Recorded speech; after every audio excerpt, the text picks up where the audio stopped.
Hi friends, welcome to my channel my cartoon family. ఈరోజు మరొక నీతి కథ మీతో షేర్ చేస్తున్నాను ఫ్రెండ్స్. ఆ కథ పేరు 3 మహావృక్షాలు, వాటి సంకల్పం ఎలా నెరవేరుతుంది. ఒక అడవిలో 3 చెట్లుండేవి. అవి ప్రతిరోజు చిన్న చిన్నగా పెరిగి మహా పెద్ద వృక్షాలవుతాయి. అవి మంచి స్నేహితులుగా ఉండి ప్రతిరోజు వాటి కష్టసుఖాలు చెప్పుకుంటూ ఉంటాయి. అయితే అడవిలోనికి ఒకరోజు కొంతమంది కట్టెలు కొట్టుకునేవారు వస్తారు. వచ్చి కొన్ని కట్టెలను కొట్టుకొని వారికి కావలసినన్ని తీసుకొని వెళ్ళిపోతారు. ఇలా ప్రతిరోజు కొంతమంది వస్తూ కట్టెలు కొట్టుకొని తీసుకొని వెళ్తూ ఉండటం ఒక చెట్టు గమనిస్తుంది. గమనించి ఆ చెట్టు మిగతా చెట్లతో ఇలా అంటుంది, చూడు, ఇలా కట్టెలు కొట్టుకునే వాళ్ళు వచ్చి కొన్ని కట్టెలను కొట్టుకొని తీసుకొని వెళ్తున్నారు. ఏదో ఒకరోజు మనల్ని కూడా నరికేసి తీసుకొని వెళ్తారు అని చెప్పి బాధపడుతూ నాకు ఒక కోరిక ఉంది. నేను చనిపోయిన తర్వాత అయినా నా కోరిక నెరవేరితే బాగుండు అని బాధపడుతూ ఆ చెట్లతో చెప్తుంది. అప్పుడు అందులో ఒక చెట్టు, నీ కోరిక ఏంటి అని అడుగుతుంది. అప్పుడు అది, నా కోరిక ఏంటంటే నాకు పడవ అవ్వాలని ఉంది. పడవ అయ్యి నాలో ఎంతోమంది జనాలను ఎక్కించుకొని ఆ సముద్రంలో ఆ ఒడ్డు నుంచి ఈ ఒడ్డు వరకు వాళ్ళని దాటించి ప్రజలకి సహాయం చెయ్యాలని ఉంది.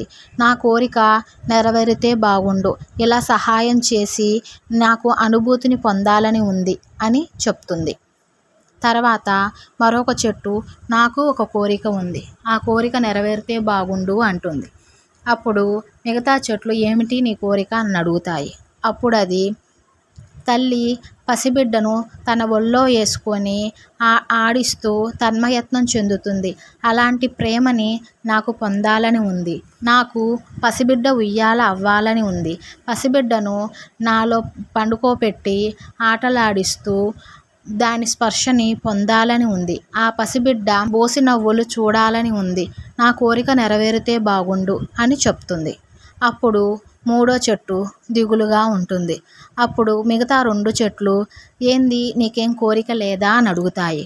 అప్పుడు అది, నా కోరిక నెరవేరుతుందో లేదో, చాలా పెద్ద కోరిక, నెరవేరితే బాగుండు అని అనిపిస్తుంది అని అంటుంది.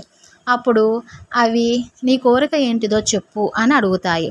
అప్పుడు అది, నాకు రాజాతిరాజు సింహాసనం అవ్వాలని ఉంది అని అంటుంది. ఆ మహారాజు నా సింహాసనం మీద కూర్చుంటే ఆ గొప్ప ఘనతని నాకు పొందాలని ఉంది అని చెప్తుంది. ఇలా 3 చెట్లు తమ కోరికలను చెప్పుకొని బాధపడుతూ ఉండగా అంతలో చెట్లను కొట్టుకునేవారు వస్తారు. వచ్చి ఆ 3 చెట్లను కొట్టేసి తీసుకొని వెళ్ళిపోతారు. తర్వాత కొన్నాళ్ళకి 3 చెట్ల కోరిక నెరవేరింది. ఎందుకంటే ఆ 3 చెట్లు చాలా బలంగా కోరుకున్నాయి. అందుకని ఆ కోరికని దేవుడు తీర్చాడు. ఎలా అంటే, మొదటి చెట్టు పడవవ్వాలని కోరుకుంది కదా, అయితే ఆ చెట్లలోని కొన్ని కర్రలను తీసుకొని వెళ్ళి ఒకతను ఒక పడవను తయారు చేస్తాడు. ఆ పడవ తయారు చేసిన తర్వాత అందులోనికి మహారాజు అతని సైనికులు ఎక్కుతారు. ఎక్కి ఆ పడవలోనికి ఒక ఒడ్డు నుంచి ఇంకొక ఒడ్డుకి దాటతారు. అప్పుడు ఆ పడవ ఎంతగానో ఆనందిస్తుంది. ఆ పడవ ఎవరో కాదు, మొదటి చెట్టు పడవ అవ్వాలని కోరుకుంటుంది కదా, అదే చెట్టు అన్నమాట. ఎంతగానో ఆనందం చెంది దేవుడికి కృతజ్ఞతలు చెప్పుకుంటుంది. తర్వాత రెండో చెట్టు కర్రలను ఒక అతను తీసుకొని వెళ్ళి ఒక మంచి ఉయ్యాలను తయారు చేసి రాజుగారికి ఇస్తారు. అది ఎందుకంటే రాజుగారి బిడ్డను ఉయ్యాలలో వేసి ఊపటానికని తీసుకుంటాడు. అప్పుడు రాజుగారు ఆ బిడ్డను ఉయ్యాలలో వేయంగానే ఆ ఉయ్యాల ఎంతగానో తన్మయత్నం చెందుతుంది. ఎంతగానో ఆ పసిబిడ్డ స్పర్శను తాకి ఆనందపడుతుంది. ఆ పసిబిడ్డ బోసి నవ్వులను చూసి ఆనందపడుతుంది.